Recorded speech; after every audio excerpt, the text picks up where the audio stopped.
Check. Hello check check. Hello hello.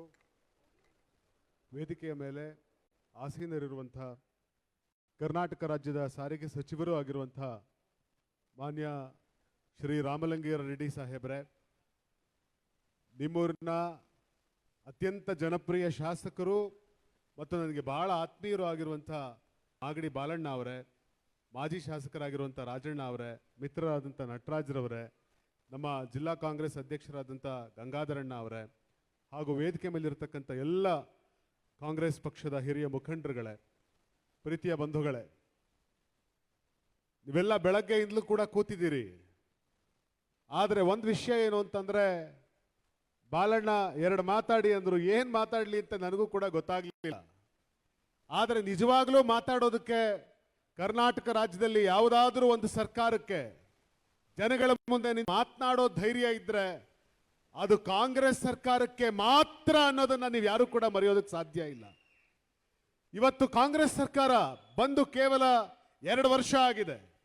ಶ್ರೀಮಾನ್ ಸಿದ್ದರಾಮಯ್ಯ ಸಾಹೇಬರು, ಮಾನ್ಯ D K Shivakumar ಸಾಹೇಬರು, ಮಾನ್ಯ ರಾಮಲಿಂಗಾರೆಡ್ಡಿ ಸಾಹೇಬರು, ಪರಮೇಶ್ವರ್ ಸಾಹೇಬರು, ಮಲ್ಲಿಕಾರ್ಜುನ್ ಖರ್ಗೆ ಸಾಹೇಬರು ಅವತ್ತು ಇಡೀ ಕರ್ನಾಟಕ ತುಂಬ ಓಡಾಡ್ತಾ, ನಾವು ಸರ್ಕಾರ ಅಧಿಕಾರಕ್ಕೆ ಬಂದರೆ ನಾವು ನಮ್ಮ ರಾಜ್ಯದ ಜನಗಳಿಗೆ ಗ್ಯಾರಂಟಿಗಳನ್ನು ಕೊಡ್ತೀವಿ, ನಮ್ಮ ಹೆಣ್ಮಕ್ಕಳಿಗೆ ಉಚಿತವಾದ ಬಸ್ ಕೊಡ್ತೀವಿ ಅಂತ ಹೇಳಿದ್ವಿ, ನಮ್ಮ ಮನೆಗಳಿಗೆ ಉಚಿತವಾದ ವಿದ್ಯುತ್ ಕೊಡ್ತೀವಿ ಅಂತ ಹೇಳಿದ್ವಿ. ಅವತ್ತು 5 kg ಅಕ್ಕಿ ಇತ್ತಿದ್ದನ್ನು 10 kg ಮಾಡ್ತೀವಿ ಅಂತ ಹೇಳಿ ರಾಜ್ಯದ ತುಂಬ ಮಾನ್ಯ ಸಿದ್ದರಾಮಯ್ಯನವರು, ಡಿ ಕೆ ಶಿವಕುಮಾರ್ ಸಾಹೇಬರು ಮಾತನಾಡಿದ್ರು. ಮನೆ ಮನೆಗೆ ಹೆಣ್ಣು ಮಕ್ಕಳಿಗೆ 2,000 ರೂಪಾಯಿ ಹಣ ಕೊಡ್ತೀವಿ ಅನ್ನೋಂಥ ಮಾತುಗಳನ್ನ ಎಲ್ರಿಗೂ ಕೂಡ ಹೇಳಿದ್ರು. ಆಗ ಇದೇ ವಿರೋಧ ಪಕ್ಷದವರು ಮಾಡ್ತಿದ್ದ ಪ್ರಚಾರ ಏನು ಅಂತಂದ್ರೆ, ಅವ್ರು ಹೇಳ್ತಾ ಇದ್ರು, ಯಾವುದೇ ಕಾರಣಕ್ಕೂ ಗ್ಯಾರಂಟಿಗಳನ್ನ ಇವರು ಜಾರಿ ಮಾಡಲ್ಲ, ವೋಟ್ ಹಾಕ್ಸ್ಕೊಳಕ್ ಮಾತ್ರ ಹಿಂಗ್ ಮಾತಾಡ್ತಿದ್ದಾರೆ, ಗ್ಯಾರಂಟಿ ಕಾರ್ಡು ಬೋಗಸ್ಸು ಅಂತ ಭಾಷಣ ಮಾಡ್ತಾ ಇದ್ರು.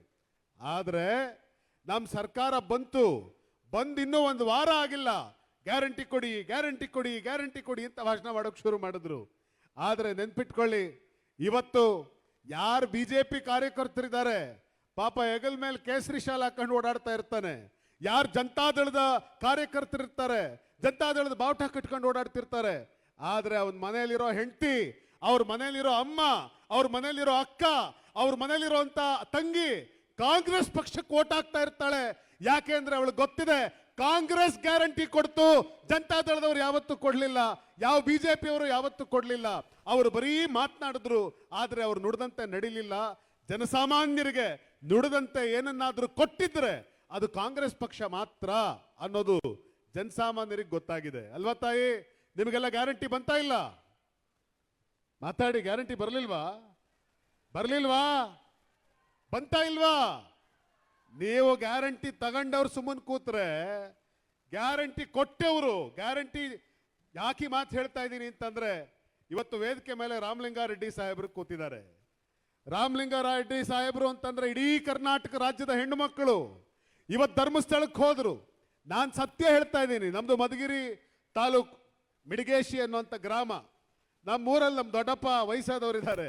ನಾನು ನಮ್ಮ ದೊಡ್ಡಪ್ಪನ ಕೇಳಿದೆ ಒಂದ್ಸರ್ತಿ, ದೊಡ್ಡಪ್ಪ ನೀವು ಯಾವತ್ತಾದ್ರೂ ಸಮುದ್ರ ನೋಡಿದ್ಯಾ ಅಂತ. ಪಾಪ ಬಯಲ್ಸೀಮೆ ಜನ, ನಮ್ಮೂರಲ್ಲಿ ನದೇ ಇಲ್ಲ, ಸಮುದ್ರ ಇನ್ನೆಲ್ಲಿ ನೋಡ್ತಾರೆ. ನಮ್ಮ ದೊಡ್ಡಪ್ಪ ಹೇಳಿದ್ರು, ಹೆಂಗಿರ್ತದಪ್ಪ ಸಮುದ್ರ ಅಂದ್ರೆ ಅಂತ ಕೇಳಿದ್ರು. ನಾನು ಸಮುದ್ರ ಬಹಳ ನೀರಿರ್ತದೆ ದೊಡ್ಡಪ್ಪ ಅಂದೆ ನಾನು. ಅಂದ್ರೆ ಏನು, ನಮ್ಮ ಮಿಡಿಗೇಶಿ ಕೆರೆಗಿಂತ ಜಾಸ್ತಿ ನೀರಿರ್ತದ ಅಂದ ನಮ್ಮ ದೊಡ್ಡಪ್ಪ. ನನ್ನ ಸ್ವಂತ ದೊಡ್ಡಪ್ಪ ನಾನು ಹೇಳ್ತಾ ಇರೋದು. ಆದ್ರೆ ಇವತ್ತು ನನ್ನ ಊರಿಗೆ ಹೋದ್ರೆ, ನನ್ನ ಊರಲ್ಲಿ ಸಮುದ್ರ ನೋಡದೆ ಇರುವಂತ ಒಬ್ಬ ವ್ಯಕ್ತಿನೂ ಇಲ್ಲ. ಯಾಕೆ ಅಂತಂದ್ರೆ ಸರ್ಕಾರ ಗ್ಯಾರಂಟಿ ಕೊಡ್ತು. ಮನೆಯಲ್ಲಿರೋ ಹೆಣ್ಮಗಳು ನಾನು ಧರ್ಮಸ್ಥಳಕ್ಕೆ ಕರ್ಕೊಂಡು ಹೋಗು ಅಂದ್ಲು. ಗಂಡ ಹೆಂಡತಿ ಜೊತೆಯಾಗಿ ಧರ್ಮಸ್ಥಳಕ್ಕೆ ಹೋದ್ರು, ಜೊತೆಯಾಗಿ ಹೊರನಾಡ್ಗೆ ಹೋದ್ರು, ಜೊತೆಗೆ ಶೃಂಗೇರಿಗೆ ಹೋದ್ರು, ಜೊತೆಗೆ ಮಂಗಳೂರಿಗೆ ಹೋದ್ರು. ಸಮುದ್ರ ನೋಡಿದ್ದು ಯಾವಾಗ ಅಂತ ಅಂದ್ರೆ, ನಮ್ಮ ಸರ್ಕಾರ ಬಂದು ಗ್ಯಾರಂಟಿ ಕೊಡೋ ತನಕ ಎಷ್ಟೋ ಹಳ್ಳಿಗಾಡಿನ ಜನ ಮುಕ್ತವಾಗಿ ಓಡಾಡೋದಕ್ಕೂ ಸಾಧ್ಯ ಆಗ್ತಾ ಇರಲಿಲ್ಲ. ಪಾಪ ಹಾಗೆಲ್ಲ ನಾವು ಮನೆಗೆ ಹೋಗಿ ಗ್ಯಾರಂಟಿ ಕಾರ್ಡ್ ಕೊಡ್ತಾ ಇದ್ದೋ. ಗ್ಯಾರಂಟಿ ಕಾರ್ಡ್ ಕೊಡ್ಬೇಕಾದ್ರೆ ಜನ ಮಾತಾಡೋರು, ಸುಮ್ಮನೆ ಇರಲ್ಲ, ಎಲ್ಲೋ ಓಟ್ ಹಾಕ್ಸ್ಕೊಳಕ್ಕೆ ಹಿಂಗೆ ಹೇಳ್ತಾರೆ, ಎಲ್ಲಿ ಕೊಡ್ತಾರೆ ಇವ್ರು ಗ್ಯಾರಂಟಿನ ಅಂತ ಮಾತಾಡ್ತಾ ಇದ್ರು. ಆದ್ರೆ ಸರ್ಕಾರ ಬಂದು ನಾವು ಗ್ಯಾರಂಟಿ ಕೊಡ್ತೀವಿ ಅಂತ ಹೇಳಿ ಮೊದಲನೇ ಒಂದು ಸಂಪುಟ ಸಭೆಯೊಳಗಡೆ ತೀರ್ಮಾನ ಆದ ಬೆಳಗ್ಗೆಗೆ ಎಲ್ಲರೂ ಗ್ಯಾರಂಟಿ ಕಾರ್ಡ್ ಹುಡ್ಕೊಳಕ್ ಶುರು ಮಾಡಿದ್ರು. ಇವತ್ತು ಮನೆ ಮನೆಗೆ ಗ್ಯಾರಂಟಿಗಳು ತಲುಪಿದಾವೆ. ಪ್ರತಿ ಹೆಣ್ಮಗಳ ಕೈಗೆ ಹಣ ಸಿಕ್ಕಿದೆ. ಆದ್ರೆ ನಾವಿದನ್ನ ಹೆಮ್ಮೆಯಿಂದ ಹೇಳ್ತಾ ಇದ್ದೀವಿ ಹೊರತು ಕಾಂಗ್ರೆಸ್ ಪಕ್ಷ ದುರಹಂಕಾರದಿಂದ ಹೇಳ್ತಾ ಇಲ್ಲ. ನಿಮಗೆ ಕೊಟ್ವಿ ಅನ್ನೋದನ್ನ ಕಾಂಗ್ರೆಸ್ ಪಕ್ಷ ಅಹಂಕಾರದಿಂದ ಹೇಳ್ತಿಲ್ಲ, ಧನ್ಯತಾ ಭಾವದಿಂದ ಹೇಳ್ತಾ ಇದೆ. ಯಾವ ಜನ ನಮಗೆ ಓಟ್ ಕೊಟ್ರು ಕೊಡದೇ ಇದ್ರು, ಅವ್ರು ನಮ್ಮ ಪರವಾಗಿದ್ರು ನಮ್ಮ ಪರವಾಗಿ ಇಲ್ಲದೆ ಹೋದ್ರು ಕೂಡ ಕರ್ನಾಟಕ ರಾಜ್ಯದ 7 ಕೋಟಿ ಜನಗಳಿಗೆ, ಕರ್ನಾಟಕ ರಾಜ್ಯದ ಎಲ್ಲಾ ಕ್ಷೇತ್ರಗಳಲ್ಲಿರುವಂತ ಜನಗಳಿಗೆ ಸಮಾನವಾಗಿ ಗ್ಯಾರಂಟಿಯನ್ನ ಕೊಟ್ಟಂತ ಒಂದೇ ಒಂದು ಸರ್ಕಾರ ಯಾವ್ದಾದ್ರು ಇದ್ರೆ ಅದು ಕಾಂಗ್ರೆಸ್ ಸರ್ಕಾರ. ಮಾನ್ಯ ಸಿದ್ದರಾಮಯ್ಯನವರ, DK ಶಿವಕುಮಾರ್ ಅವರ ಸರ್ಕಾರ ಕರ್ನಾಟಕದ ಜನಗಳಿಗೆ ಗ್ಯಾರಂಟಿಯನ್ನು ಕೊಟ್ಟಿದೆ. ಇವತ್ತು ಮನೆಗೆ ಉಚಿತವಾದಂತ ಅಕ್ಕಿಯನ್ನು ಕೊಟ್ಟಿದೆ. ನಿಮಗೆ ಆಶ್ಚರ್ಯ ಆಗುತ್ತೆ, ಮೊನ್ನೆ ಅಜೀಂ ಪ್ರೇಮ್ಜಿ ವಿಶ್ವವಿದ್ಯಾಲಯದವರು ಒಂದು ಅಧ್ಯಯನ ನಡೆಸಿದ್ದಾರೆ. ಅಜೀಂ ಪ್ರೇಮ್ಜಿಯ ವಿಶ್ವವಿದ್ಯಾಲಯದವರು ನಡೆಸಿರೋ ಅಧ್ಯಯನದಲ್ಲಿ ಏನ್ ಹೇಳ್ತಾರೆ ಅಂತಂದ್ರೆ, ಇಡೀ ಭಾರತ ದೇಶದಲ್ಲಿ ಕರ್ನಾಟಕ ರಾಜ್ಯದಲ್ಲಿ ಮಾತ್ರ ರೈತರ ಆತ್ಮಹತ್ಯೆ ಬಹಳ ಗಣನೀಯ ಪ್ರಮಾಣದಲ್ಲಿ ಕಡಿಮೆ ಆಗ್ತಾ ಇದೆ. ಯಾಕೆ ಅಜೀಂ ಪ್ರೇಮ್ಜಿ ವಿಶ್ವವಿದ್ಯಾಲಯ ಈ ಅಂಕಿಅಂಶಗಳನ್ನು ಯಾಕೆ ಕೊಡ್ತಾ ಇದೆ ಅಂತಂದ್ರೆ, ಕರ್ನಾಟಕದಲ್ಲಿ ಗ್ಯಾರಂಟಿಗಳನ್ನ ಜಾರಿ ಮಾಡಿರೋ ಕಾರಣದಿಂದ ಜನ ಸಾಲ ಮಾಡೋದು ಕಡಿಮೆ ಆಗಿದೆ, ಸಾಲಗಾರರು ಮನೆ ಬಾಗಿಲಿಗೆ ಬರೋದು ಕಡಿಮೆ ಆಗಿದೆ, ಕಡೆ ಪಕ್ಷ 2 ಹೊತ್ತಿನ ಊಟ ಅತ್ಯಂತ ಕಡು ಬಡವನಿಗಿದೆ. ಹಿಂಗಾಗಿ ಊಟಕ್ಕಿಲ್ಲ, ಅಥವಾ ಏನೋ ಔಷಧಿ ಕಾಸಿಲ್ಲ, ಅಥವಾ ಹೊಲಕ್ಕೆ ಗೊಬ್ಬರ ಹಾಕೋದಕ್ಕೆ ಕಾಸಿಲ್ಲ ಅಂತ ಹೇಳಿ ಆತ್ಮಹತ್ಯೆ ಮಾಡ್ಕೊಳ್ತಿರುವಂತ ರೈತರ ಸಂಖ್ಯೆ ಕರ್ನಾಟಕದಲ್ಲಿ ಇಡೀ ದೇಶಕ್ಕೆ ಹೋಲಿಸಿದ್ರೆ ತುಂಬಾ ಕಡಿಮೆ ಆಗ್ತಾ ಇದೆ. ಇವತ್ತು ಕರ್ನಾಟಕ ರಾಜ್ಯ ಇಡೀ ದೇಶದಲ್ಲೇ ಅತಿ ಹೆಚ್ಚು GST ಕಲೆಕ್ಟ್ ಮಾಡುವಂತ ರಾಜ್ಯಗಳ ಸಾಲಿನಲ್ಲಿ ಪ್ರಮುಖ ರಾಜ್ಯವಾಗಿ ಕಾಣ್ತಾ ಇದೆ. ಯಾಕೆ ಅಂತಂದ್ರೆ ಕರ್ನಾಟಕ ರಾಜ್ಯದ ಜನರ ಹತ್ರ ದುಡ್ಡಿದೆ. ಕರ್ನಾಟಕ ರಾಜ್ಯದ ಮನೆ ಹೆಣ್ಣುಮಕ್ಕಳ ಜೇಬಲ್ಲಿ, ಮನೆ ಹೆಣ್ಣುಮಕ್ಕಳ ಅಕ್ಕಿ ಡಬ್ಬದಲ್ಲಿ, ರಾಗಿ ಡಬ್ಬದಲ್ಲಿ ದುಡ್ಡಿದೆ. ಗಂಡನ ಕಷ್ಟ ಬಂತು ಅಂತಂದ್ರೆ ಮನೆಯಲ್ಲಿರುವಂತ ಹೆಣ್ಮಗಳು ಅಕ್ಕಿ ಡಬ್ಬ ತೆಗಿತಾಳೆ, ರಾಗಿ ಡಬ್ಬ ತೆಗಿತಾಳೆ, ಅಲ್ಲಿಂದ ದುಡ್ಡು ತೆಗೆದು ತಗೊಳ್ರಿ ಅಂತ ಹೇಳಿ ಗಂಡನ ಕೈ ಕಾಸು ಕೊಡ್ತಾ ಇದ್ದಾಳೆ. ಒಂದ್ ಕಾಲದಲ್ಲಿ ಹೆಣ್ಮಗಳು ಅಂತಂದ್ರೆ ಹೆಣ್ಮಗಳು ಎಷ್ಟು ಕೆಲಸ ಮಾಡ್ತಾಳೆ, ಮಕ್ಕಳನ್ನ ದೊಡ್ಡವರನ್ನ ಮಾಡ್ತಾಳೆ, ಮನೆ ನೋಡ್ತಾಳೆ. ಆದ್ರೆ ಕೂಲಿ ಇಲ್ಲದೆ ಕೆಲಸ ಮಾಡ್ತಿದ್ದಂತ ಹೆಣ್ಮಗಳು, ಗಂಡ ಸ್ವಲ್ಪ ಕೆಲಸ ಮಾಡಿದ್ರು ಅವನು ಕೂಲಿ ಇತ್ತು. ಹೆಣ್ಮಗಳು ಇಡೀ ಜೀವನವನ್ನ ತ್ಯಾಗ ಮಾಡಿದ್ರು ಕೂಡ ಅವಳಿಗೆ ಯಾವ ಕೂಲಿ ಇರಲಿಲ್ಲ. ಅವ್ವ ನೆನ್ಪಿಟ್ಕೊಳ್ರಿ, ನಿಮ್ ಮನೆ ಬಾಗಿಲಿಗೆ, ನಿಮ್ಮ ಅಕೌಂಟ್ಗೆ ತಿಂಗಳಾದ್ರೆ ಇವತ್ತು 2,000 ರೂಪಾಯಿ ದುಡ್ಡು ಬೀಳ್ತಾ ಇದೆ ಅಂತಂದ್ರೆ ಅದಕ್ಕೆ ಕಾರಣ ಇದೇ ಕಾಂಗ್ರೆಸ್ ಸರ್ಕಾರ ಅನ್ನೋದನ್ನ ನೀವು ಮರೆಯೋದಕ್ಕೆ ಸಾಧ್ಯ ಇಲ್ಲ, ಮರಿಬಾರ್ದು. ಒಂದ್ ವೇಳೆ ಇದನ್ನ ಮರೆತರೆ ಆ ದೇವರು ಕೂಡ ನಮ್ಮನ್ನು ಕ್ಷಮಿಸಲ್ಲ. ಯಾವ ಭಾವದಲ್ಲಿ ಇದನ್ನು ಕೊಡ್ತಾ ಇದೆ? ಬಸವಣ್ಣ ಅವರು ಹೇಳಿದ್ರು ದಾಸೋಹ ಅಂತ ಹೇಳಿದ್ರು. ಕಾಂಗ್ರೆಸ್ ಸರ್ಕಾರವನ್ನ ಮಾನ್ಯ ಸಿದ್ದರಾಮಯ್ಯನವರು ಹೇಳೋರು ಬುದ್ಧ, ಬಸವ, ಅಂಬೇಡ್ಕರ್ ಅವ್ರ ಚಿಂತನೆಯೊಂದಿಗೆ ನಾವು ಈ ಪಕ್ಷವನ್ನು ಕಟ್ತಾ ಇದೀವಿ ಅಂತ ಹೇಳ್ತಾ ಇದ್ರು. ಮಾನ್ಯ ರಾಹುಲ್ ಗಾಂಧಿ ಅವರು ಕೂಡ ಅದೇ ಚಿಂತನೆಯನ್ನು ಇಟ್ಕೊಂಡು, ಸಂವಿಧಾನದ ಆಶಯಗಳನ್ನು ಇಟ್ಕೊಂಡು ನಾವು ಈ ಪಕ್ಷ ಕಟ್ತೀವಿ ಅಂತ ಹೇಳ್ತಾ ಇದ್ರು. ಏನ್ ಹಂಗಂದ್ರೆ, ನಾವು ಪ್ರತಿ ತಿಂಗಳು ಕೊಡುವಂತ ಗ್ಯಾರಂಟಿ ಅದು ಭಿಕ್ಷೆ ಅಲ್ಲ, ಅದು ದಾನ ಅಲ್ಲ, ಅದು ದಾಸೋಹ. ದಾಸೋಹಕ್ಕೂ ದಾನಕ್ಕೂ ವ್ಯತ್ಯಾಸ ಏನು ಅಂದ್ರೆ, ದಾನ ಅಂದ್ರೆ ಕೊಡೋನ್ ಕೈ ಮೇಲಿರ್ತದೆ, ಈಸ್ಕೊಳ್ಳೋನ್ ಕೈ ಕೆಳಗಡೆ ಇರ್ತದೆ. ದಾಸೋಹ ಅಂದ್ರೆ ಹಂಗಲ್ಲ. ದಾಸೋಹ ಅಂತಂದ್ರೆ ಈಸ್ಕೊಳ್ಳೋನ್ ಕೈ ಮೇಲಿರ್ತದೆ. ಅವನು ಶಿವ ಪಾರ್ವತಿ, ನಮ್ಮ ಮನೆಯಲ್ಲಿರೋ ಪ್ರತಿ ಹೆಣ್ಮಗಳು ಕೂಡ ಅವಳು ನನ್ನ ತಾಯಿ ಸಮಾನ ಅಂತ ಹೇಳಿ ಕಾಂಗ್ರೆಸ್ ಪಕ್ಷ ಅವಳಿಗೆ ಕೊಡಬೇಕಾದ್ರೆ ಧನ್ಯತಾ ಭಾವದಿಂದ ಈ ಒಂದು ಸೇವೆಯನ್ನು ಕೊಡ್ತಾ ಇದೆ. ಸೊ ಇವತ್ತು ವಿಶೇಷವಾಗಿ ಮಾಗಡಿ ಕ್ಷೇತ್ರದಲ್ಲಿ ಎಲ್ಲಾ ಗ್ರಾಮದಲ್ಲಿ ಕೂಡ ಅಭಿವೃದ್ಧಿ ಕಾರ್ಯಕ್ರಮ ನಡೀತಾ ಇದೆ. ಮಾಗಡಿ ಕ್ಷೇತ್ರದ ಅನೇಕ ರಸ್ತೆಗಳು ಯಾವತ್ತು ಕಾಂಕ್ರೀಟ್ ಕಾಣದೇ ಇದ್ದಂತ ಎಷ್ಟೋ ರಸ್ತೆಗಳಲ್ಲಿ ಕಾಂಕ್ರೀಟ್ ರಸ್ತೆಗಳು ನಿರ್ಮಾಣ ಆಗ್ತಾ ಇದೆ.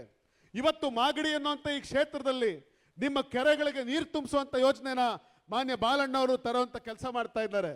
ನಾನು ತುಮಕೂರು ಜಿಲ್ಲೆಯವನು. ನಮ್ಮ ತುಮಕೂರು ಜಿಲ್ಲೆಗೆ ಬಾಲಣ್ಣವ್ರ ಹೆಸರು ಹೇಳಿದ್ರೆ ಸಿಟ್ಟು ಬರ್ತದೆ. ಯಾಕೆ ಸಿಟ್ಟು ಬರುತ್ತೆ ಬಾಲಣ್ಣವ್ರ ಹೆಸರು ಕೇಳಿದ್ರೆ ಅಂತಂದ್ರೆ, ಬಾಲಣ್ಣ ತುಮಕೂರಿಗೆ ಬರೋ ನೀರನ್ನೆಲ್ಲ ತಿರುಗಿಸ್ಕೊಂಡು ಮಾಗಡಿಗೆ ತಗೊಂಡು ಹೋಗ್ಬಿಟ್ರು ಅಂತ ಹೇಳಿ ನಮ್ಮೂರಲ್ಲಿ ಅನೇಕ ಜನ ಬಾಲಣ್ಣವ್ರ ವಿರುದ್ಧ ಬೇಕಾದ್ರೆ ಪ್ರತಿಭಟನೆಗಳನ್ನು ಮಾಡಿದ್ದಾರೆ. ಆದ್ರೆ ನೆನ್ಪಿಟ್ಕೊಳ್ಳಿ, ನಮ್ಮೂರಿಗೆ ವಿಲನ್ ಆಗಿರುವಂತ ಬಾಲಣ್ಣ ನಿಮ್ಮೂರಿಗೆ, ನಿಮ್ಮ ಕ್ಷೇತ್ರದ ಜನಗಳಿಗೆ, ನಿಮ್ಮ ಕೆರೆಗಳಿಗೆ ನೀರು ತುಂಬಿಸ್ಬೇಕು ಅಂತ ಹೇಳಿ, ನಿಮ್ಮ ಕೆರೆಗಳಿಗೆ ನೀರು ತುಂಬಿಸ್ಬೇಕು, ನಮ್ಮ ಮಾಗಡಿ ಜನ ನೀರಾವರಿ ಬೆಳೆಗಳನ್ನು ಬೆಳಿಬೇಕು, ನಮ್ಮ ಮಾಗಡಿಲೂ ಅಡಿಕೆ ತೋಟಗಳು ಹೇಳಬೇಕು, ನಮ್ಮ ಮಾಗಡಿ ಬಯಲ್ಸೀಮೆಯಲ್ಲೂ ಕೂಡ ಮಾವಿನ ತೋಪುಗಳಿಗೆ ನೀರಿಲ್ಲದೆ ಫಸಲಿಲ್ದಂಗೆ ಆಗಬಾರ್ದು ಅನ್ನೋಂಥ ದೂರದೃಷ್ಟಿಯನ್ನು ಇಟ್ಕೊಂಡು ಇವತ್ತು ನಿಮ್ಮ ಕೆರೆಗಳಿಗೆ ನೀರು ತುಂಬಿಸುವಂತ ಯೋಜನೆಯನ್ನು ತಗೊಂಡು ಬರ್ತಾ ಇದ್ದಾರೆ.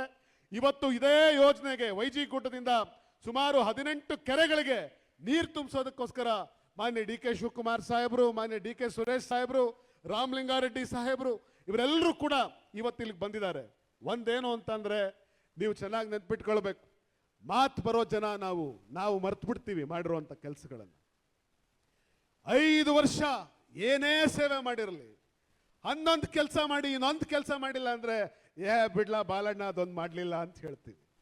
ಆದರೆ ನೆನ್ಪಿಟ್ಕೊಳ್ಳಿ, ಯಾವುದಾದ್ರೂ ಮೂಕ್ ಪ್ರಾಣಿಗೆ ಕೆರೆಗೆ ನೀರು ತುಂಬಿಸಿದ್ರೆ, ಒಂದು ವೇಳೆ ಕೆರೆಯಲ್ಲಿರೋ ಮೀನುಗಳಿಗೆ ಓಟ್ ಹಾಕುವಂತ ಶಕ್ತಿ ಇದ್ದಿದ್ರೆ ನಮ್ಮೂರು ಕೆರೆಗೆ ನೀರು ತಂದ್ಬಿಟ್ನಪ್ಪ ಅಂತ ಹೇಳಿ ಮೀನುಗಳೆಲ್ಲ ಬಾಲಣ್ಣನಿಗೆ ಓಟ್ ಹಾಕ್ತವೆ. ಒಂದು ವೇಳೆ ಹಾರೋ ಹಕ್ಕಿಗಳಿಗೆ ಓಟ್ ಹಾಕುವಂತ ಶಕ್ತಿ ಇದ್ರೆ, ಅರೆ ಕುಡಿಯಕ್ಕೆ ನೀರು ತಂದ್ಬಿಟ್ರು ನಮ್ಮೂರಿಗೆ ಅಂತ ಹಕ್ಕಿ ಪಕ್ಷಿಗಳು ಬಾಲಣ್ಣನಿಗೆ ಓಟ್ ಹಾಕ್ತವೆ. ಒಂದು ವೇಳೆ ಕುರಿಗಳಿಗೆ, ದನಗಳಿಗೆ, ಆಡುಗಳಿಗೆ ಓಟ್ ಹಾಕುವಂತ ಶಕ್ತಿ ಕೊಟ್ರೆ ಬಾಲಣ್ಣ ನಮ್ಮ ಕೆರೆಗೆ ನೀರು ತಂದಪ್ಪ ಅಂತ ಹೇಳಿ ಆಡು ಕುರಿ ದನಗಳು ಕೂಡ ಬಾಲಣ್ಣನಿಗೆ ಓಟ್ ಹಾಕ್ತವೆ. ಆದರೆ ಮನುಷ್ಯರು ನಾವು ಇದನ್ನು ಮರಿಬಾರ್ದು. ನಾನು ಯಾಕೆ ಹೇಳ್ತಾ ಇದ್ದೀನಿ ಅಂತಂದ್ರೆ, ಅಣ್ಣ ಇನ್ನೂ 5 ವರ್ಷ ಆಯ್ತು ಚುನಾವಣೆ, ಈಗಲೇ ಯಾಕೆ ಬಾಲಣ್ಣಂದು ಹೇಳ್ತಿದ್ಯಾ ಅಂತ ನೀವು ಕೇಳಬಹುದು. ಬಾಲಣ್ಣನ ಚುನಾವಣೆ ಇನ್ನೂ 2 ವರ್ಷ ಐತೆ. ಆದರೆ ಸದ್ಯದಲ್ಲೇ ಜಿಲ್ಲಾ ಪಂಚಾಯತಿ ಚುನಾವಣೆಗಳು ಬರ್ತವೆ, ಪಂಚಾಯತಿ ಚುನಾವಣೆಗಳು ಬರ್ತವೆ.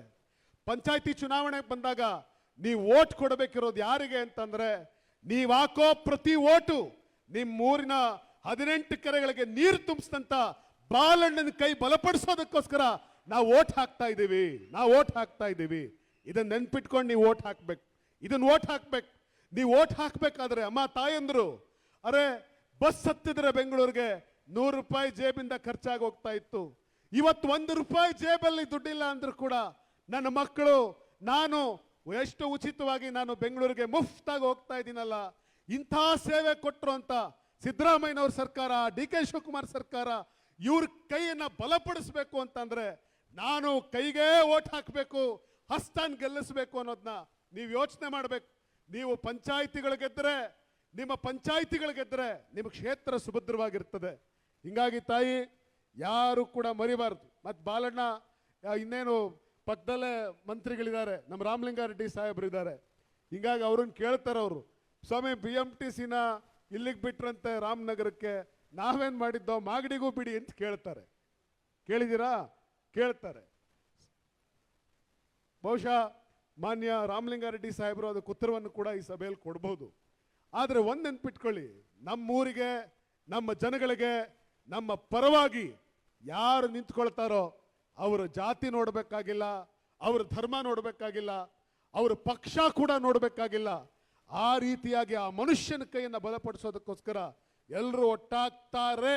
ಅಷ್ಟರ ಮಟ್ಟಿಗೆ ಇವತ್ತು ಈ ಊರಿನಲ್ಲಿ ನನಗೆ ಗೊತ್ತಿರೋ ಥರ ಮಾಗಡಿಯಲ್ಲಿ ಇಲ್ಲಿ JDS ಇಲ್ಲ, BJPನೂ ಇಲ್ಲ, ಬೇರೆ ಯಾವ ಪಕ್ಷಗಳು ಇಲ್ಲ. ಇರೋದು ಒಂದೇ, ಬಾಲಣ್ಣ. ಸೊ ಹಿಂಗಾಗಿ ಬಾಲಣ್ಣನ ಕೈಯಿಂದ ಬಲಪಡಿಸಿ ಮುಂದೆ ಬರುವಂತ ಪಂಚಾಯತಿ ಚುನಾವಣೆಗಳಿಗೆ ಈಗಲೇ ತಯಾರಾಗಿ ನಾವು ನಿಮಗೆ ಗ್ಯಾರಂಟಿ ಕೊಟ್ಟಿದ್ದೀವಿ. ನೀವು ಆ ಗ್ಯಾರಂಟಿಗೆ ನಮಗೂ ನೀವು ಗ್ಯಾರಂಟಿ ಕೊಡಿ ಅಂತ ಕೇಳ್ತಾ ನನಗೆ ಮಾತಾಡೋದಕ್ಕೆ ಅವಕಾಶ ಮಾಡಿಕೊಟ್ಟಂತ ಮಾನ್ಯ ಬಾಲಣ್ಣವರಿಗೆ, ಮಾನ್ಯ ರಾಮಲಿಂಗಾರೆಡ್ಡಿ ಸಾಹೇಬರಿಗೆ ಮತ್ತು ನಿಮ್ಮ ಜಿಲ್ಲಾ ಕಾಂಗ್ರೆಸ್ ಅಧ್ಯಕ್ಷರಿಗೆ ನನ್ನ ನಮಸ್ಕಾರವನ್ನು ಸಲ್ಲಿಸಿ ನನ್ನ ಮಾತು ಮುಗಿಸ್ತೀನಿ. ಜೈ ಕರ್ನಾಟಕ, ಜೈ ಕಾಂಗ್ರೆಸ್. ಹೆಚ್ಚಿನ ವಿಡಿಯೋಗಳಿಗೆ ಪ್ರತಿಧ್ವನಿ ಯೂಟ್ಯೂಬ್ ಚಾನೆಲ್ ಸಬ್ಸ್ಕ್ರೈಬ್ ಮಾಡಿ, ಬೆಲ್ ಐಕಾನ್ ಕ್ಲಿಕ್ ಮಾಡಿ.